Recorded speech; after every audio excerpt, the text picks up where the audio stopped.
ए जजमान सवेरे के 6 बज गई अभी तक राउर बरात ना आई है दी करस पूजा है कल से पूजा दे दी हम जाइए हम अपना घर है। हे समझे जी सवेरे 6 बज गई बा ना राउर लइका आइल बा ना मन के बरात आइल बा बताई रो का चाहता नहीं पंडित जी कितना खिसाइल बानी। ए काका बोल बबू। काल मंडराता कहे रे बबू लड़कुआ अभी लेना आई लागा ओनही मरा गोल काडू। शुभ शुभ बोल समझे जी रउआ चिंता मत करी लइको हमारे आवते हुई।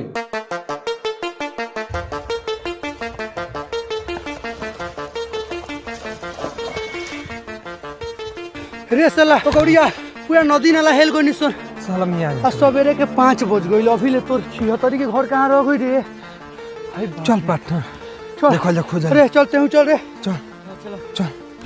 ए जजमान काना फूसी बंद करी हमर नाक दी राउर बियाह होके चाहे श्राद्ध होके हम जाइए अपना घर है। खिसियात का बनी धरी अपने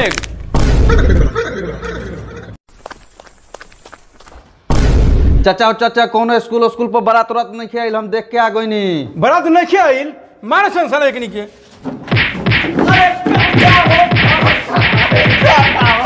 बाप रे बाप तो मार कल से रे दादा भागे दो यहाँ से जल्दी हमरा के।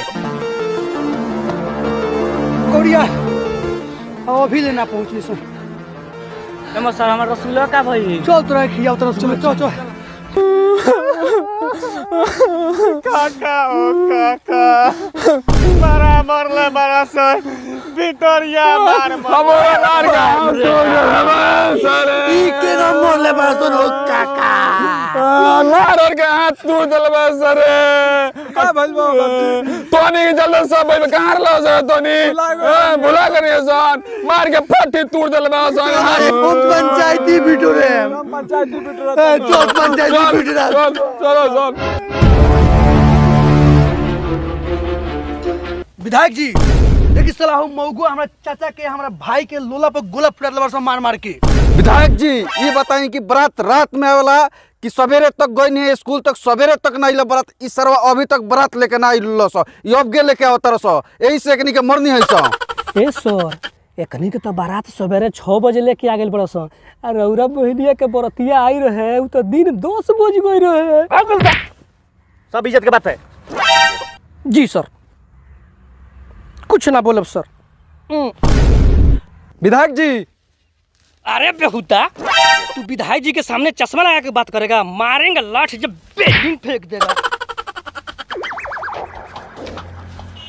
विधायक जी हमार शादी कहूँगा करा दी 75 को भाग गई बड़ी 76 यो भाग जाई तो हमार लाइफ के सवाल पर कहूँगा करा दी।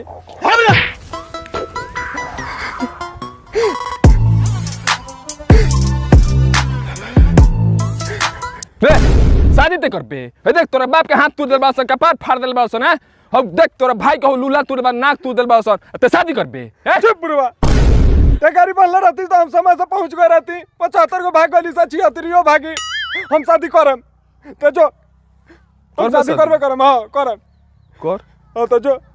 विधायक जी हमारे बेटी एक घर में ना जाई एक के खुद का औकात नहीं है एगो गाड़ी बांध के लेके आओ के तो का माने कि हमारे बेटी की देखभाल करिए सन। हे सर दोनों पक्ष का बात आप सुन ही लिए अब इन लोगों का फैसला आप जल्दी कर दीजिए क्योंकि अभी जाना है वहाँ पे वहाँ भी मीटिंग है सर। अरे तोरा 75 को ना रहल तो 76 के अंगराई रे तोरा पर ठीक कहनी अपन लगे शादी ना करनी तो और इज्जत बात कर परिवार के इज्जत बात गई रे ए माता क्या देखन के